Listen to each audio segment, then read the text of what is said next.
hustlers, road players, tournament champions.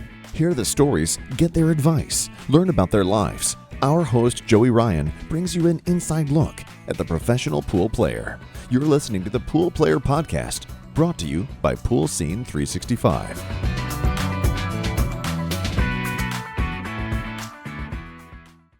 Hey, thanks for tuning in. It's Joey Ryan with Pool Player Podcast. Today's episode is a great one. We have a great young talent, Chris Robinson.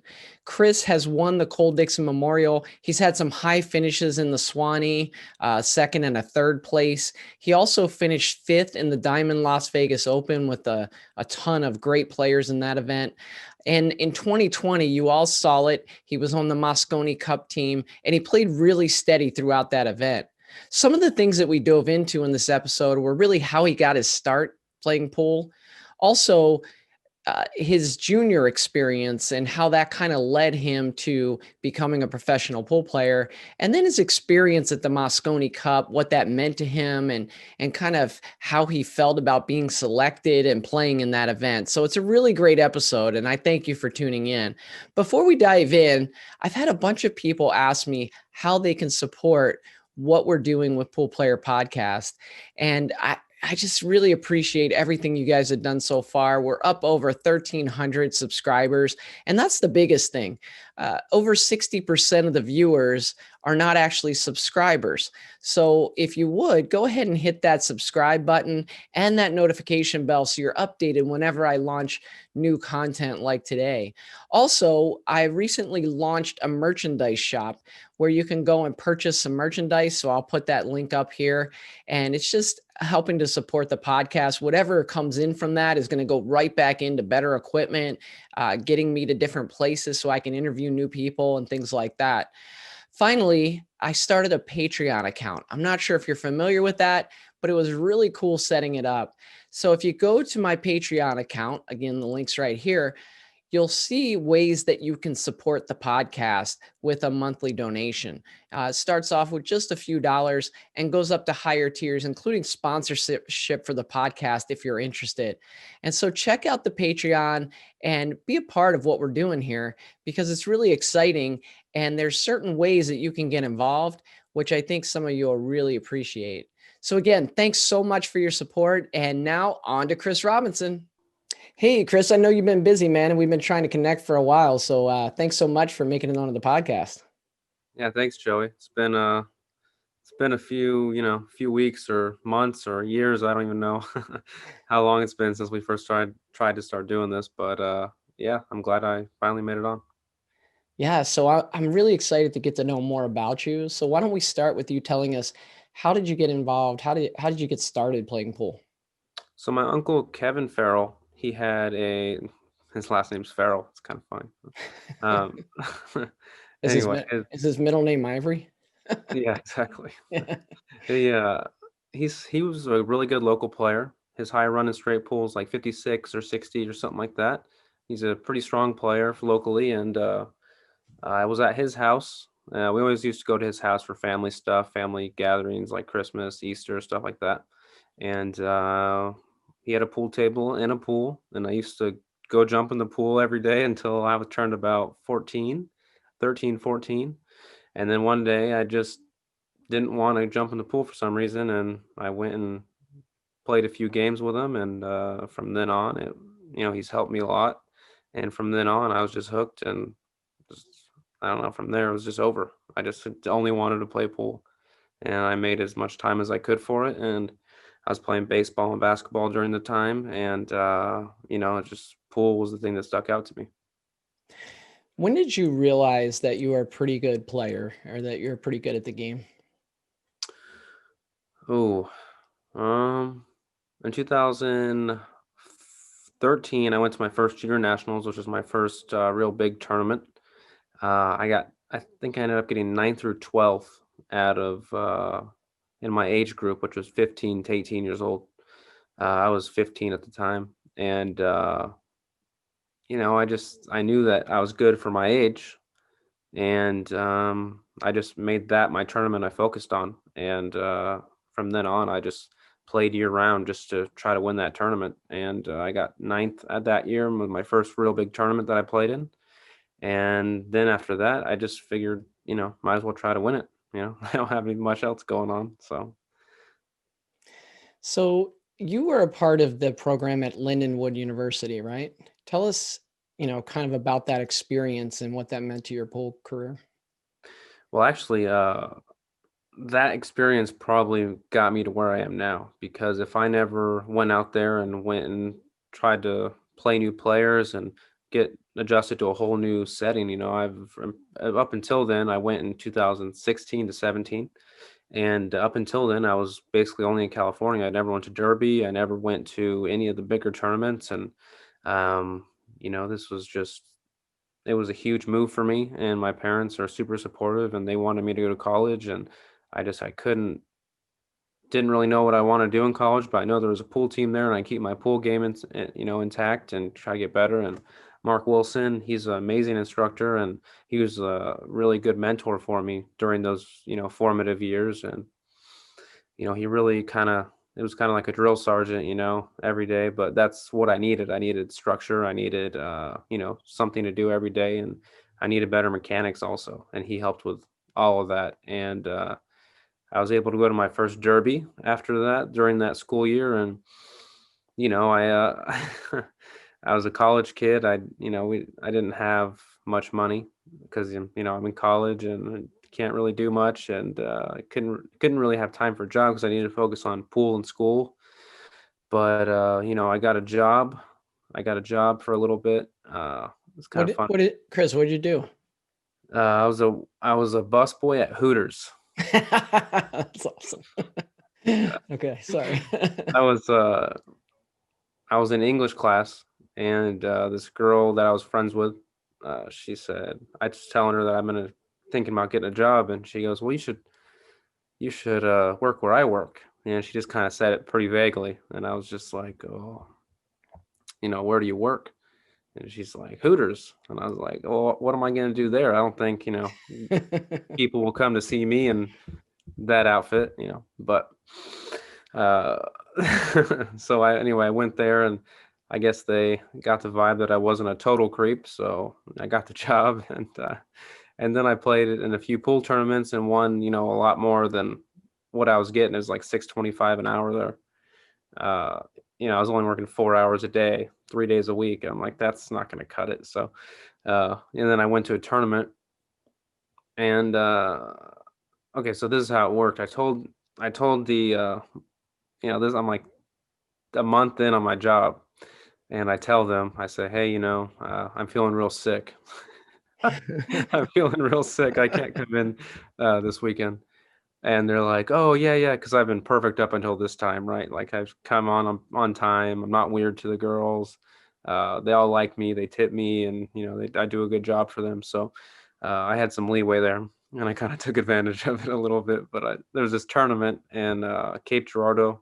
I think it was called CRs, Cape Girardeau, Missouri. Me and my friend Tanner Standiford go out, and we take my 2002 Hyundai Elantra. It has like 200,000 miles on it, and we take it out there. It's like shaking on the freeway, and and we go to the tournament, right? And I didn't know this is my first tournament outside of California, really, except for junior nationals.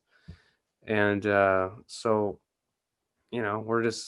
we're taking my car out there, and mine is the most reliable out of our cars. Like, that's where we all were at this time. And we go out there. I think I had like $40 bankroll, and the entry was $20. Wow. I think I had $40 on me, and then I could pull out another like $80. So, and then anyway, we start the tournament, and then I didn't realize that it was quarters. Oh. And I have to go to 13. All these other people have to go to like 9 and 5 and all that stuff, right? And so halfway through the tournament, I run out of quarters. And the guy that bought me in the Calcutta, he only bought me for like $100. I didn't know how Calcuttas worked or anything, and he didn't even ask me if I wanted half or anything. So I was just kind of, didn't even know how it worked, didn't know to ask for half or, whatever. But yeah, I went for like $100 in the Calcutta. He loaned me like $50 for quarters. And then I end up splitting the tournament because this guy was super underrated. The other guy that went to the finals, and I played the first set. I didn't miss a ball. It's alternate break. I lost like 5-4, and I had to go to 13. Jeez. And so I was just like, all right, well, I'll chop with you because I know I know I'm getting heisted. So we chop, and I end up winning like I think tournament paid something like 2,700 for just the tournament, and then the guy that bought me the Calcutta ran off for like 3,000. He gave me like $200, but not better than nothing. But so anyway, And like after that, $50 in quarters too. Don't forget, Chris. oh yeah, whatever. Those, And after those that, we go straight. We don't even sleep. We can't go back to school and then come back because it's like it'd kill 5 hours. So we go straight to Arkansas, and we go to a Chrome Billiards, and we play in another little bar box tournament. And I guess the word was out that I'm a good player because I went for like $1,200 in the Calcutta, wow. right? And I got like a quarter of myself. I'm still new to Calcuttas, and I'm getting second place to Kenny Loftus. He just drilled me in the finals. And anyway, that was my initiation to bar boxes and Calcuttas and all that. And I went from having like $100 bankroll to 4 or 5,000, and from there I just knew that this life's exciting. Yeah, Yeah, no doubt. It's a great story. crazy. I hate those tournaments where you have to pay the quarters, because it really does add up, Oh yeah, especially when definitely. you're going to those long races, forget it. Yeah. Oh, especially.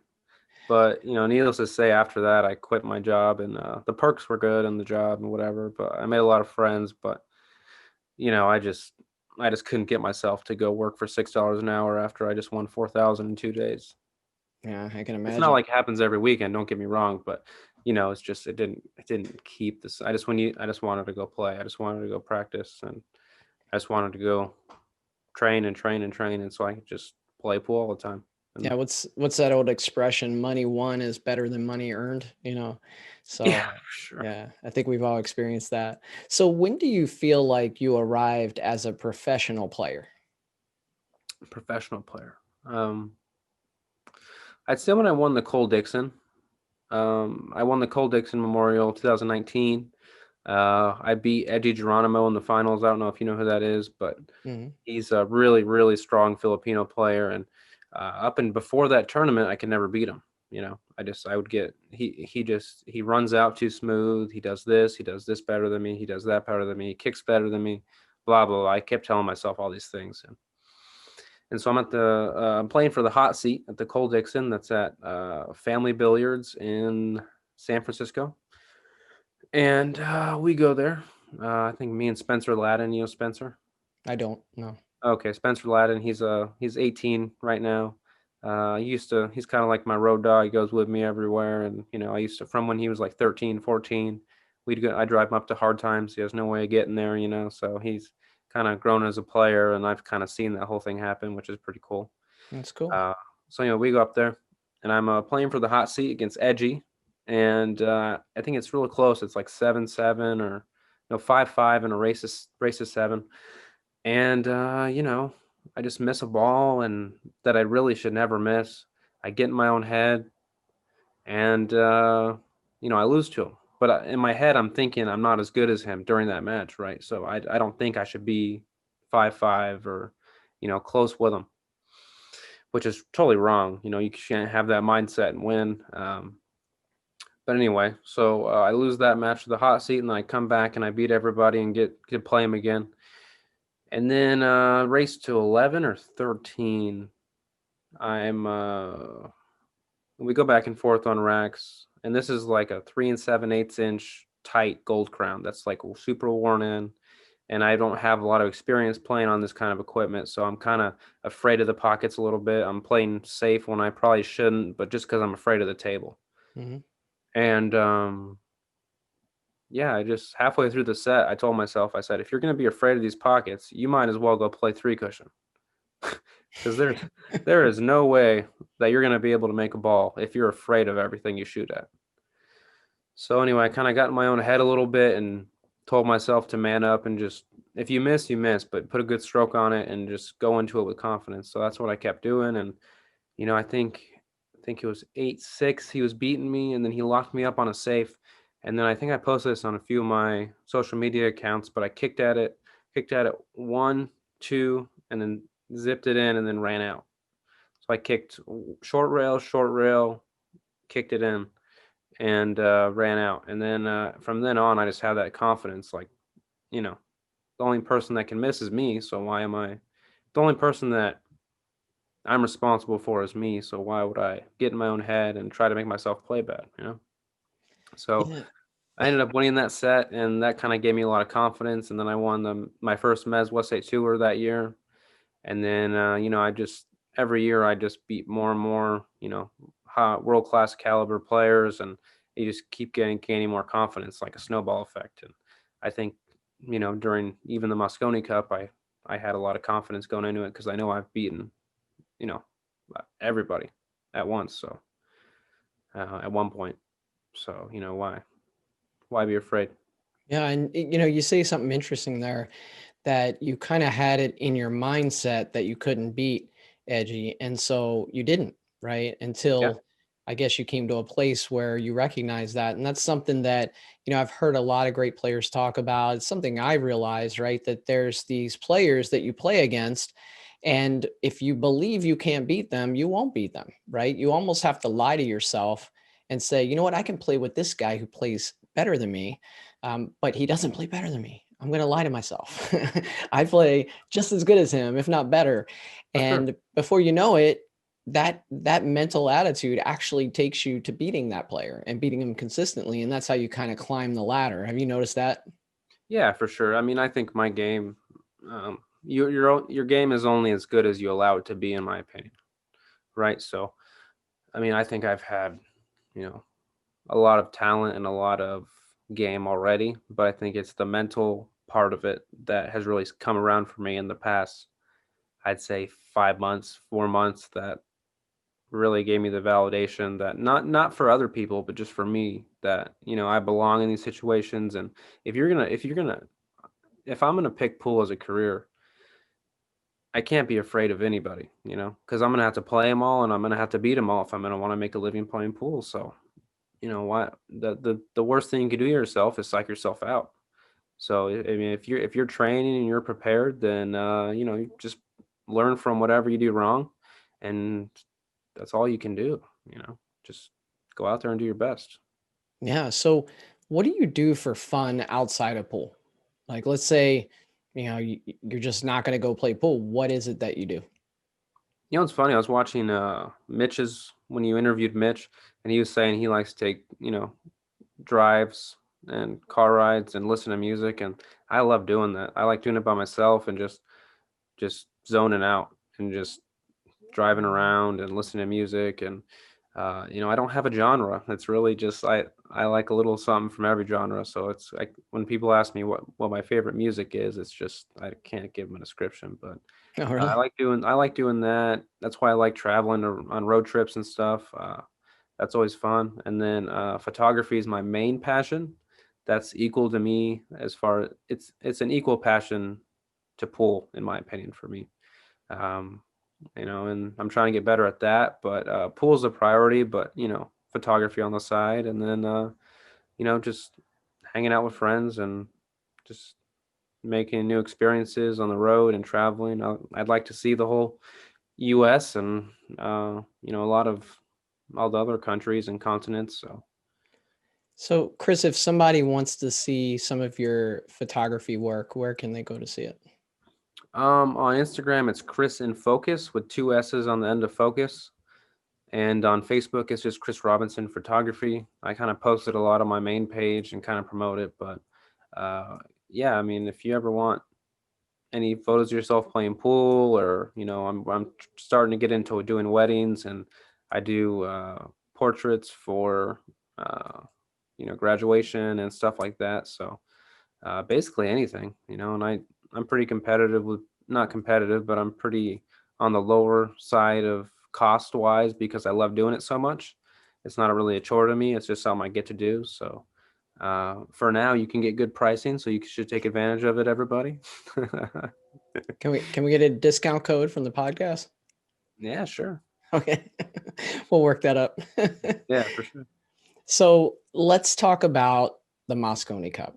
Okay. So, over the last, several months, as the buzz was starting to happen about Mosconi, everybody, their eyes were on, the final selection. Who's it going to be? And tell us about the moment when your phone rang and you looked down and it was Jeremy Jones. I'm assuming this is how it happened, but if not, clear it up. And take us through that moment, what you were feeling and how it went down. Well, I was actually in Arizona. I was in your homeland, and I was just got done practicing with Evans. Hmm. Uh, we were practicing or hitting balls, goofing around, and uh, yeah, I was just hitting balls at Main Street Billiards. And I get in my car, and I'm about to pull out of the parking spot, and Jeremy said, "Hey, do you have a second to talk?" Which isn't a good text when you think about it. Like just without having any knowledge about it, it doesn't sound good, right? Yeah, I was kind of thinking like it had to be, you knew a decision was coming, and it had to be one of those things where it's like, I want to talk to him, but I don't want to talk to him. Was it kind of like that? Oh, I just wanted to get out of the way. Yeah. Whatever decision it was, I just wanted it out of the way. You know, Okay. because I was doing. I went to Arizona to just so I could practice because there's no just so I could practice in a pool hall, and Main Street has that 11 to 5 thing where it's still only $10. So I'd go there and practice, and it's nice equipment, and go over to bull shooters sometimes and just practice there, and it's good little spots for practicing, and uh yeah, I got the call. So no, not the call, he sent me that text, and I was just like, well, I'm not going to text and drive. So I called him. I was on my way back to Evan's house, and he's just describing to me the first like 3 cents. He said, "Well, as you know, we had to pick somebody." Oh Uh, gosh. and I'm just like, "Oh, okay. Well, uh, I'm glad for whoever it is. Good for them." And he goes, "The person I picked was really showing a good trend and getting better." And I was just like, "Yeah, you're right. All of the other guys are good picks. I can't, you know." And I was kind of expecting him to say the same thing that I've gotten the past few years, where you're trending upwards. It's good. You're getting better, but here's some things you need to work on, and come back next year. We really wanted to have you back next year because you're getting better. But then he told me I made it, and I just went, yeah, yeah, yeah, I'm sure. And then I said, wait, what? And then I go, are you being serious? And he goes, yeah, I'm being serious. I picked you as my fifth person. Wow. And I said, I'm not being pranked or punked or anything. This is real. And he said, yeah, why would I lie to you about this? So anyway, we're both pretty calm dudes. So Jeremy and I are pretty, chill. So it was like the weirdest conversation. We were just like, I basically was saying calmly, like, oh, you picked me? Really? Nice. And he's like, yeah, I just think that you're going to work really hard and show everyone that you're there for a reason. And I just said, I think you're right. Jesus. And we just I was like, wow, thank you. I just couldn't stop saying thank you, because this is what I've dreamed of since I've been playing pool 14, 15. This is the end result. This is the the thing that every American pool player, dreams of doing. And, because I immediately wanted to go back and go hit balls, but they were closed already. So I was just like, the next day I wake up, I'm just ready to go play some more and get ready for Mosconi Cup. But it did not, I promise you, it did not hit me until I had to play my first game of the team match. I didn't I was there at Mosconi Cup. Sky played, and then someone else played, or Shane played, and then Sky played, and then it was my turn. Yeah. And I didn't I didn't feel like I was actually on the team until I hit the first ball. And I think I had 60 seconds on the shot clock, and I shot with 55 seconds left. I just banked the ball. I just banked the ball and just hoped it went in. I was just, I just, I don't know. That was the only shot that I felt nervous on. Was just the very first one. Once I got that miss out of the way, I was like, all right, it's only upward from here. Yeah, it's kind of like a football player who, until they get their first hit in a football game, they're nervous. And then once that happens, they just, yeah. So when he told you this and you were driving, and I'm going to get to the actual Mosconi Cup and what happened out there in a minute, but you're driving, did you pull over? I mean, what were you feeling inside? You had to be like just crazy inside. Yeah, I mean, like I said, it didn't really hit me. Like it didn't hit me until the announcement that it was official that I was on, because I don't like getting my hopes up or anything, because even though he told me I made it, I really wanted it to be confirmed before I told anyone. But yeah, like it was crazy, but Awesome. yeah, Well, absolutely crazy. and so, you have the excitement of Jeremy making the call and then it getting released. And, I'm sure that you were kind of on cloud nine. And then you're a human being, and tons of criticism came out online about the pick and people who didn't know you or thought you weren't ready. Right. What was that like? Kind of, how did you handle that, all that criticism? Well, I knew it was going to happen, and I think it's a good thing that it happens, because it means that there's a lot of fans out there that care about the Mosconi Cup and they care about the Team USA, and they all have opinions. And I think that's how the game will grow, because we need a lot of stuff like this where we have, like, I wouldn't say like talking heads, like Stephen A. Smith and Max Kellerman and all them. They're good for sports because they keep the excitement going. They tell the news. It's just, if it was if there wasn't any commentary, there wasn't any of that, I wouldn't be watching basketball. I don't, it's not as exciting for me. But I love basketball, and I think a lot of the reason is because of the buildup, and because everyone talks about it, and whether this was a good move or this wasn't a good move, and this guy choked here or this guy didn't could have made this move, and it's all, I think it's good for it, and I think we need more of that. But I don't know. I think it's good. I think it fueled me for sure, because I had doubt myself. That's Everyone has doubt about themselves, and I think I think you can get to a place where all your hard work will um I think just preparation meets opportunity. And if you're not prepared, the opportunity will just eat you alive, because you're not prepared deep down. But if you put in all the work, and up until this, I was practicing more than I ever have, because I know that this is a once in a lifetime opportunity, and I was just as prepared as I could be, and I knew that's which gave me more confidence going into the tournament.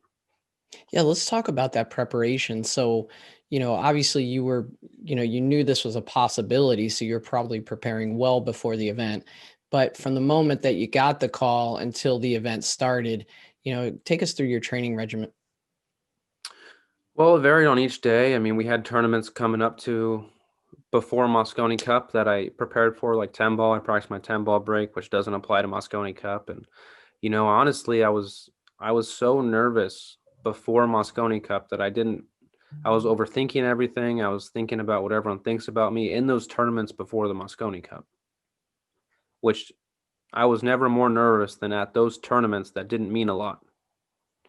I was way more nervous in those tournaments that didn't mean much than I was in the Mosconi Cup, because I had everyone looking at me, and I felt like I was in the middle of a Facebook comment section in real life.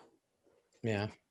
And I mean, it's hard not to think that way, but I finally got to a place where I was so prepared before I went, and I knew that I did all I could before I went out there, that, I was prepared, I was ready, and um, there's really not much else, there's not, I mean, once you have that, a lot of the anxiety goes away. It's still there. You're still nervous, but you just know that you did the best you could given the circumstances. Yeah. I was practicing my break. I broke really well. Me and Spencer were talking about this. We were saying, dude, where did that break come from? You couldn't break the balls to save your life before that. Yeah, you were one of the better breakers in the tournament. the 9-ball break was not my strong suit, and I was practicing it.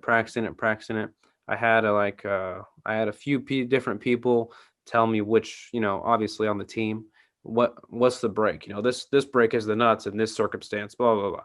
But I knew one way to break, and that was hit him hard. Yeah.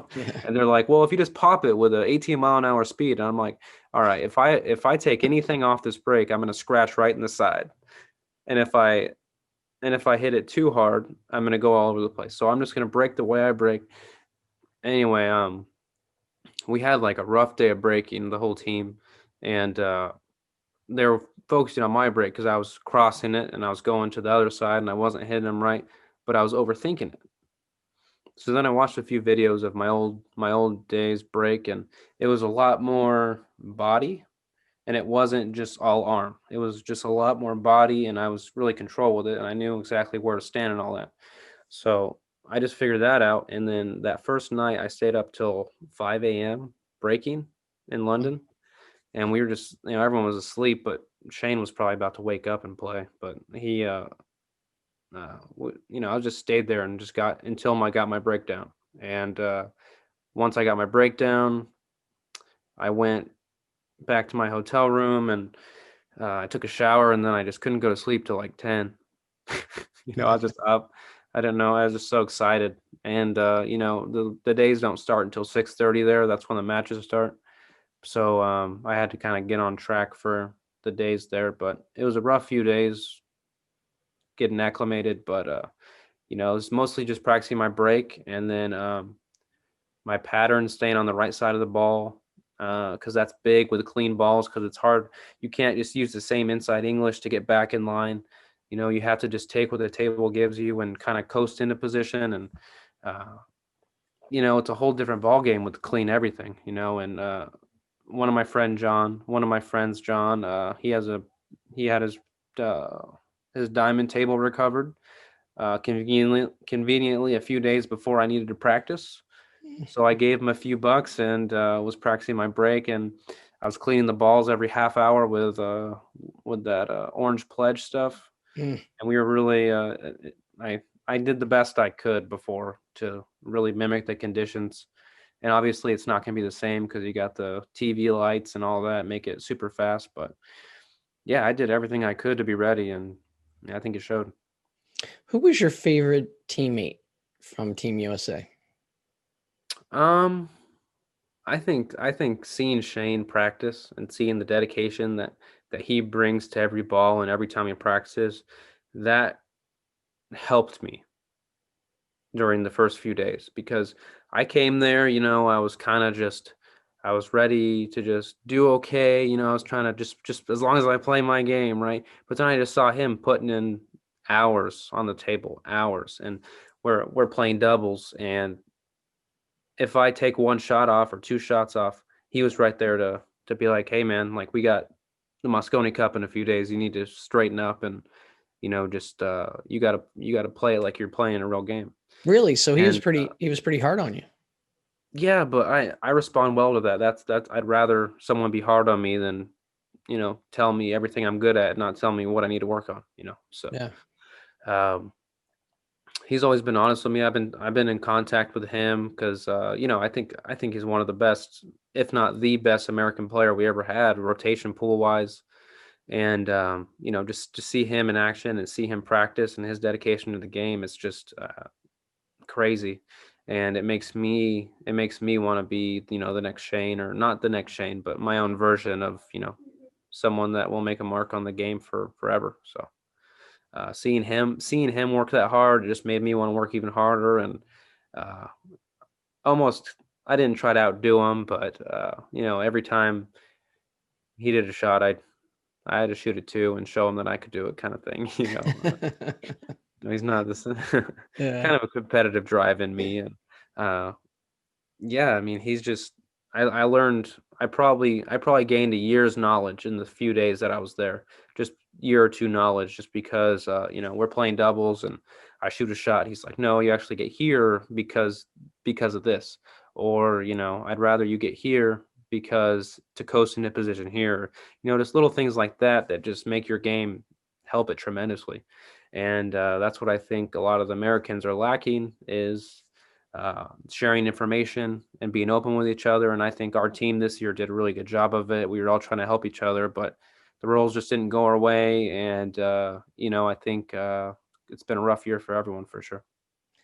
Yeah, so give us a glimpse kind of into what we don't see at Mosconi, right? So you guys on day 2 fell pretty far behind. I'm sure there was a lot of frustration. Take us into like maybe a moment or two from backstage where we didn't get to see, but what were the conversations like? They were actually all positive, we didn't get really down on ourselves. We didn't do any of this. We lost 3 hill matches in the second day, which could have gone either way. We didn't play absolutely terrible. It's not like we can point a finger and say, okay, well, you know, this shot is the reason we lost. It was hill a lot, then they broke and ran a lot on the hill, so we practiced our lag for the third day. And I think it was just Europe's year. I really, I think we could prepare a little better next time. But I really don't think it's any problem. But it's just sometimes at a high level in pool, you could, I don't know how to say it, but you could definitely, there's a lot of swing games, right? So I think that if I would have won my Kaci match and wouldn't have overrode that position, and I win that game and win that match, then we're in a whole different ball game. And if say Shane wins, we're up 3-2 going into day 2, which is a whole different thing. And I'm not putting the whole blame on myself, but I've always been taught by my mom and dad, and playing team sports, that you always point the finger at yourself. You never point it at someone else or teammates. And after that match, I just kept thinking about it, dude. I couldn't fall asleep that night. I went to go practice more in the morning, like early in the morning, like 2-3 a.m. because I couldn't go to sleep, and I just kept practicing. And I think a lot of my teammates saw that, and they got that gave them a little confidence that even though I lost, I'm still going to try my best, and I'm still going to go out there and fight. So the second day I played a lot better. I don't think I played that bad the first day. I just missed position on a ball, and then I probably should have played safe, but that's where the experience thing comes in. Now I know if I'm in that position, especially it puts all the heat on him because, he has to either bank the ball in or thin a ball, and that's not easy. So that's what I should have done. But I can't change it, and I just knew that I was going to be ready for all my possible, all my possible shots in the next few days. So I just take advantage of those, and that's all I can do. Yeah, I mean, I was, you and I had already been talking about doing a podcast before Mosconi Cup.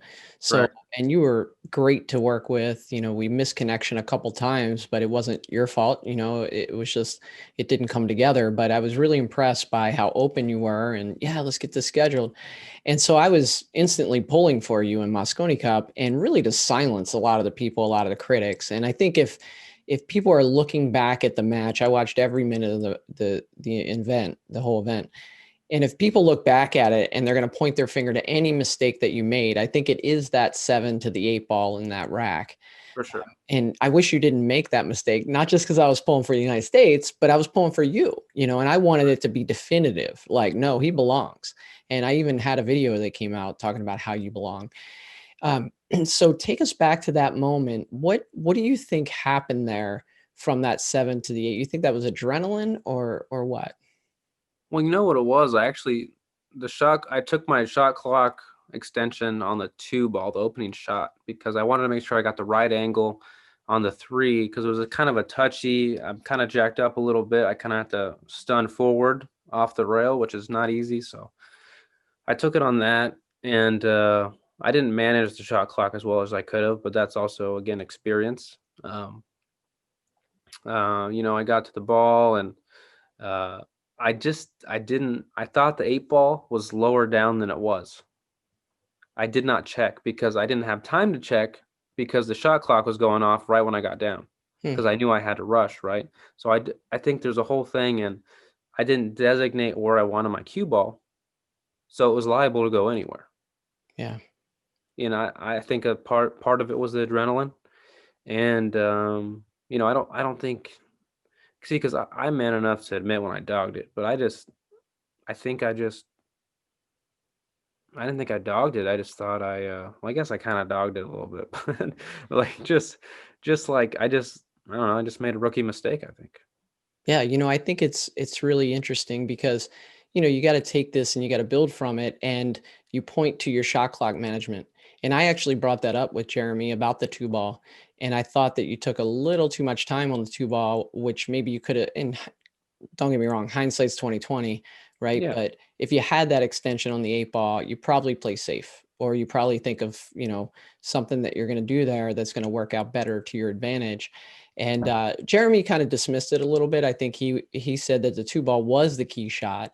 But it's kind of interesting. And I think in your next Mosconi Cup, your next, big event like that has a shot clock, you're probably going to be more prepared and realize how to manage that. I mean, that's something that I would say 99% of all pool players in the world will never have to deal with, a shot clock. Tell me more about managing that shot clock and how that went for you.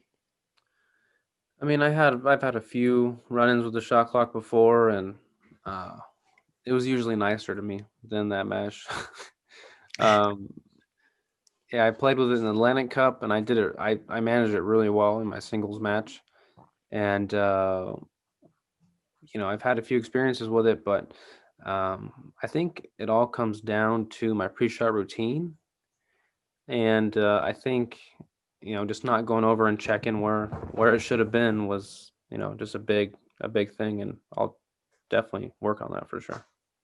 So I was fortunate enough to be a part of the press conferences, at the end of each day, and at the end of the event. And I was there for a really special moment. And that was when Jayson Shaw, unsolicited, said, I want to, hats off to Chris Robinson. He played great. I thought that he would be the downfall of the US team, but he held his own and he played great. And when he said that, the entire European team started clapping. I know you have to have seen that by now or heard about it. Mm. What did that, how did you feel hearing that? Yeah, I mean, Jason and I have always been pretty cordial with each other, and we've been pretty cool with each other. Every time we play, I think we played two or three times, and every time I've asked him, about certain shots and what to do on this shot, blah blah blah blah, and he's always been really nice to me and gave me detailed answers, and it all just comes down to him telling me that I'll get it once I get a certain amount of experience, right? And he's the same way when he made those mistakes at a certain age, and uh, that's all it comes down to, really. I mean, every time I ask a top player anything, they just go, "You're not scared enough of missing yet." you know, like Alex always tells me that. He goes, "You don't know that you can miss yet, so it's harder to miss." And I don't know. But Jason's always been real nice to me, and we've always had a lot of respect for each other. And the whole him with the rest of the team and the snake thing, I'm not sure what that was about, and I really just, I don't know, kind of got it off on kind of a wrong foot. But I don't think it matters. I think it was something that I don't even think, even if it was anything, I don't think it was much. And he just needed some kind of a mental thing against us so that he would, try to just kill us. So I think it worked for him in that aspect of it. And I think it kind of not rattled, but it kind of gotten the team's head a little bit, had to have. So those mind games don't always work, but they worked. I think they worked this trip. Um, I, I I don't really care personally. Like I don't really get. It's hard to it's hard to shark me for one, and it's hard to get in my head to let me. I don't know. It's just pool at the end of the day. So it's Yeah. hard. But yeah, me and Jason have a lot of respect for each other, and it's cool that he said that, and hopefully I can say that about him, and when I hold up my MVP trophy next year. So There you go. So I know you've had some great coaching, especially over the last several years. And, I'm sure it was great working with Jeremy and Joey. They're great, instructors and teachers. Have you picked up maybe a piece of advice over the years that would be good for an up and coming player or somebody trying to improve, just something that could really help them with their game? Um, I'd say, uh, I'd say there's a lot of little pieces of info I could give out.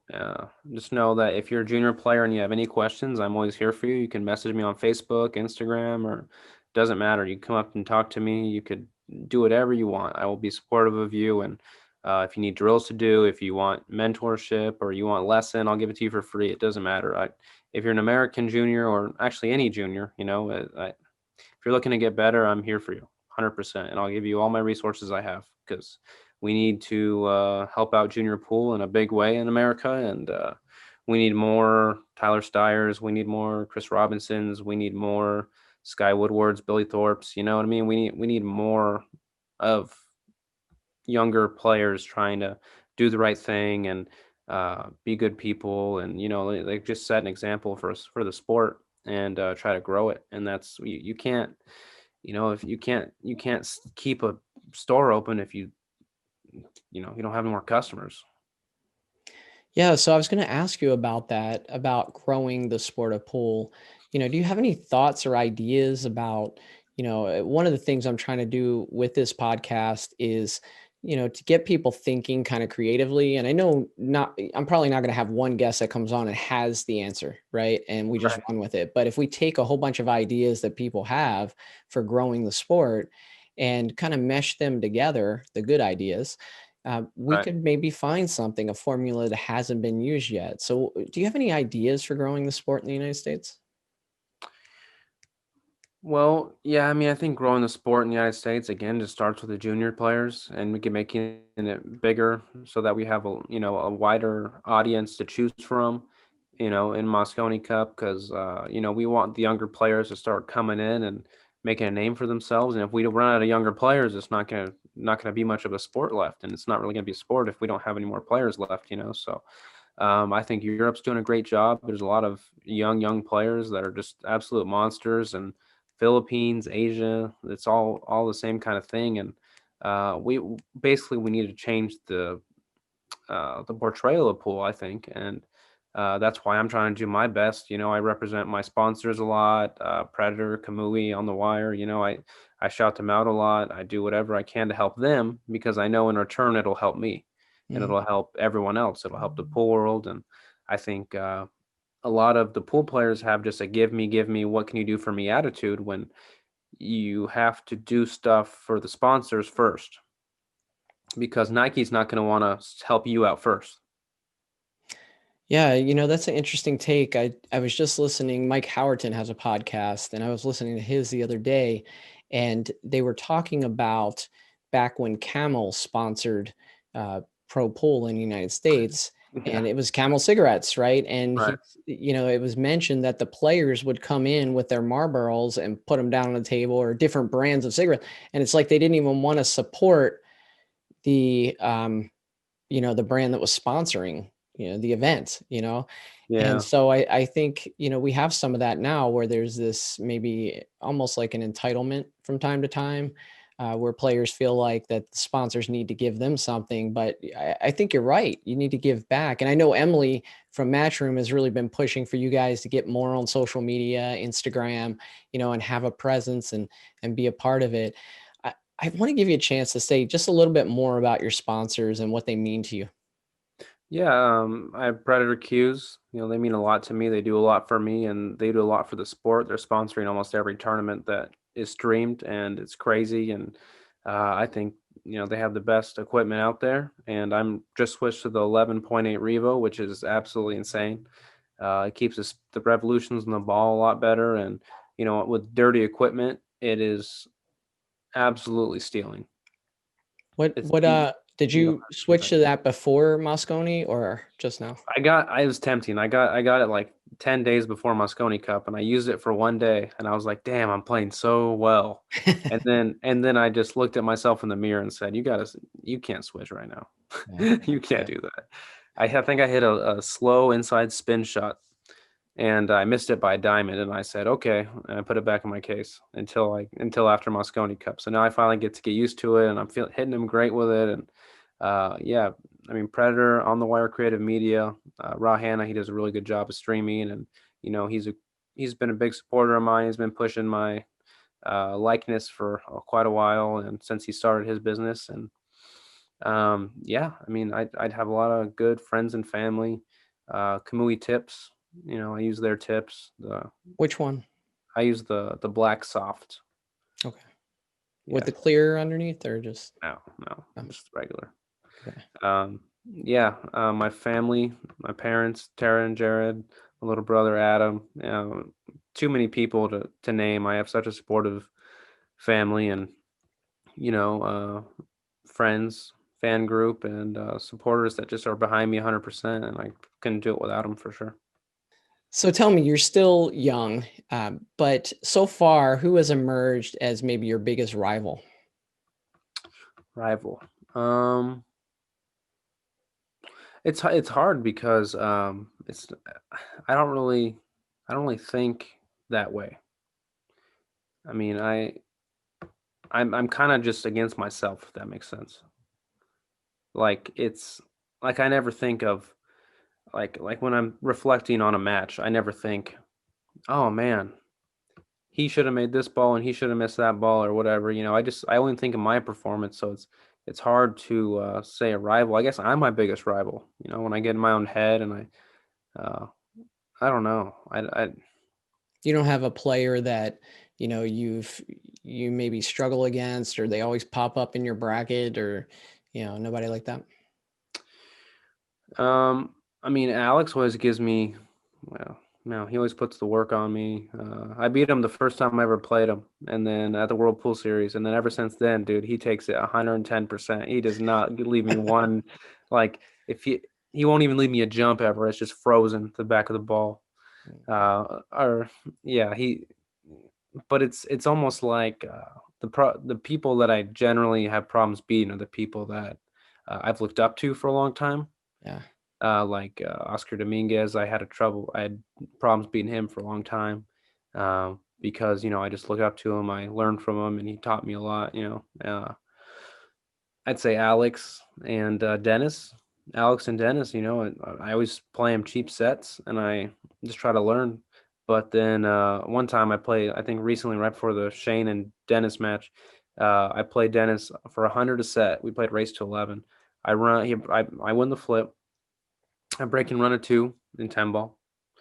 And then I think the next ball that I see visibly that isn't a kick, I was down 9-2. He's sick. Yeah. And then I told him, I said, if I wanted to watch you run out, I can watch it for free on YouTube. Yeah. I don't have to pay you for it. I'm like, you're just going to do this every time. What's the point? Yeah. But recently, it's funny because I think my mental game is allowing me to beat a lot of the top players now. And I think I made a huge push at Mosconi Cup, and I'm going to keep making huge pushes and, just strides toward being, I think I could be the best player in the world. And I don't care what anyone else thinks, because I think I can. That's all that matters. So when I saw Shane come back and beat Dennis, I was there live, and I bet 1,000 on Shane. But I hope you hear this, Shane. I bet 1,000. But I hope he hears it too. Yeah. Trying to get him on here.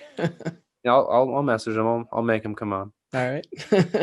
If we can get him off the lake, I see he's posting those. Oh yeah. Corey and I were joking with Shane about that. You're like, why do you keep posting that you catch the same fish? Where do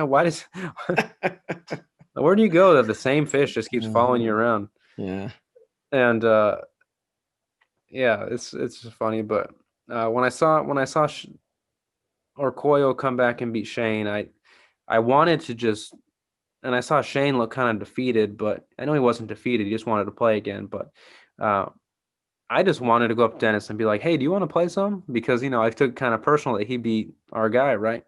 But in my head, I'm like, bro, you probably shouldn't do that, right? No. Like, your game's not there yet. But in my head, I want to go do that. I want to just call him out and just beat him. But, so like It's just I don't know. It's just that's my goal. Is just be able to just walk up to Dennis and be like, and I want to be able to walk up to Dennis and him be like, no, buddy, no thanks. You know Yeah. It's that like, you know. Hopefully, it's not because he's too old and can't see, but because I got that much better. And that I just want to be one of the best in the world, and I'm going to be one of the best in the world, and I want to be the best in the world, and that's my goal.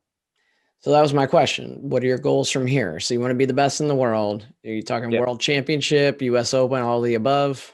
I just want to win every major tournament, and one pocket, banks, everything. I want to be just an all around monster, and I want it to be where when people see me that they drew me, I want them to think in their head that they already lost. Wow. I like that. A little dark, but whatever. You brought up Corey Yeah. uh, with the Mosconi Cup. So that must have been a hard situation for him. What are your thoughts on him having to get caught up the last minute and stepping in for you guys? Well, I don't think it was that he wasn't prepared. I think it was more of a mental battle for him because he felt like, he wasn't on the team. And I kept trying to, I'm a very positive person. I think I'm a good teammate because, I like keeping everyone happy. I like keeping everyone involved. And I feel like for a team to operate, you're only, like even anything, you're only as happy as the least happy person there, so, we all try to help each other out. And I think we did a good job, but I think it was hard for Corey, one, because if he knew he was going to make it, he would have had preparation, and he had no preparation at all. He was just going, I think he played a bar box tournament in Wyoming and went home and then got a call. And, he wasn't exactly, I think he was in between cues, and because he didn't think he had anything, you know what I mean? Like he didn't think he had a tournament to go play, so he wasn't, uh, I mean, I think he came into the situation as well as he could have, on his end. And, I think it was just Europe's year. And, I think if you would have give him a few weeks notice, he would, we all would have, not we all, but, everything would have turned out a little better. But, due to sudden last minute changes, he's still a champion. He's still a US Open winner. He's still, everything. He's an amazing player. He's a top American player, and I don't think you can go wrong with any of the top American players if you got to choose one, last minute.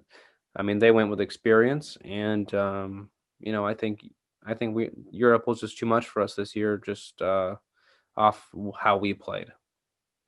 They definitely played a little better, obviously. So Yeah, they rolled good, but they played good too. You can't take anything yeah, away exactly. I from that. mean, you can get all the roles in the world, and if you don't run out, it doesn't matter, and vice versa. You can run, you could run out all the time and to get no rolls and still lose. So it's how pool is, and I wouldn't put too much heat on Corey, even though, everyone on the internet does. It's just, again, it's part of the whole how pool is going to get bigger is everyone talking about it. So Chris, as I talk to a lot of these top players like yourself, a recurring theme comes up when these players really made a leap. They spent time in Asia, or mm, they spent time in the Philippines and really challenged themselves. I think it was Tyler Steyer said he went over there with a few $1,000s, knew he was going to lose, but just wanted that seasoning and started playing people. Oscar spent quite a bit of time. Rodney Morris, they all talked right. about the time that they spent over there. And I'm curious, once this pandemic's over and the world opens back up, do you have any plans to head over to the Philippines and take on some of those guys?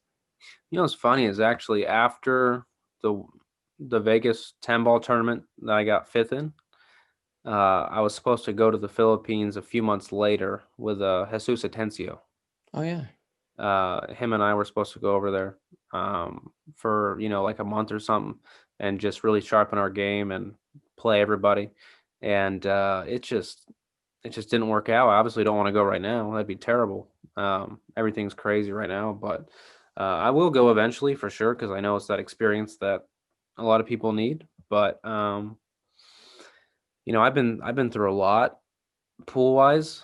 I've been through had a a lot of ups and downs for sure. And, I think, uh, I think I'm pretty seasoned for not going out and about to China and all that places. I did go to China for the World Championships, the Junior World Championships, where I got ninth in 2015. That was cool. But other than that, I haven't really been out. But I go to every tournament in the U.S. and I just want it. So it seems like you might still be pretty connected to the junior scene. At least your heart seems to be in the junior scene. Who's the next Chris Robinson? Oh boy. There's a lot of really good, talented kids out there. Lazaro Martinez and his brother Gabriel, Lazan Gabriel. They are, I think, 13 and 14 years old.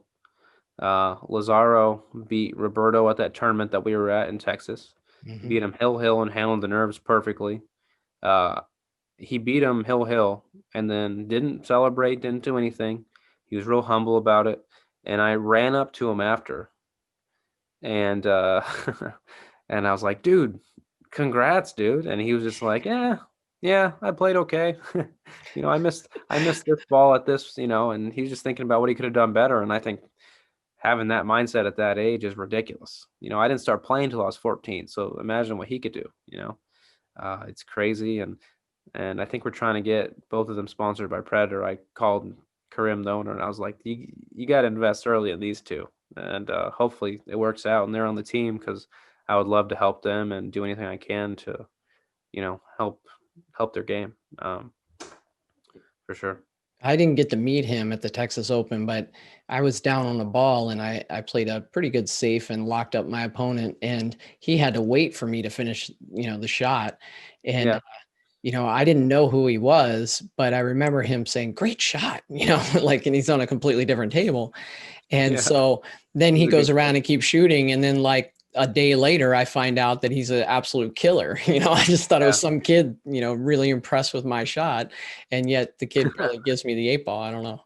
So, but and I talked to Molina Mike about him as well. And Mike was saying that, he's seen him there for years, and, he's been a pretty aggressive player, but like this year he shot the right shots, at the right time. So, he wasn't tempted to go, wing at bank shots or, go for crazy shots. He played really steady. He played safe when he was supposed to. So yeah, I'm excited for that kid. Yeah, I think it's crazy because, when you're like my age or, younger, you can really improve within a few months. And like no one would think you can improve that much within that time frame. And it's crazy because I feel like I've improved more the past 5 months than I have ever ever within a 1 year or 2 year span. Like I feel like my game's jumped up so much that it's just kind of crazy. Well, wait till the next 5 months, because that's what I told everybody when you were selected. I said, look back to Tyler Steyer. When he was selected, I mean, he was a good up and coming player. And then a couple years later, he had, really rose through the ranks. And I expect to see the same thing out of you. So, Chris, I really thank you for your time. I know it's probably been a whirlwind with the Mosconi Cup and the build up to it, and, ever since. So I really appreciate making the time to talk to me. And I want to just turn it over to you for any closing thoughts, any final thoughts you want to share with the audience. Oh, one more thing about the junior, what you said. You asked me a question about the junior players, my advice to them. My advice to them would be, do not burn bridges. Try to treat it like a sport where you take care of your body and, everything else, and practice like you would like you would play in a game, and love it. If you don't love it, there's no point in doing it. And I'd really just say, is that Fluffy? Just do your best. Is that Fluffy over there? Yeah. He had something to say too. That's awesome. I forgot what I was saying, but just giving you the opportunity, anything you want to say to the fans or people out there? Okay. Yeah, just Thank you for everyone that supports me. And I've gotten so much support, especially after the Mosconi Cup, and I know all the people that were there before I made Mosconi Cup and all that have been just super supportive no matter what happened. And I just want to thank them all, and thank you to my new fans and followers and all that stuff. And I can't wait to see what'll happen.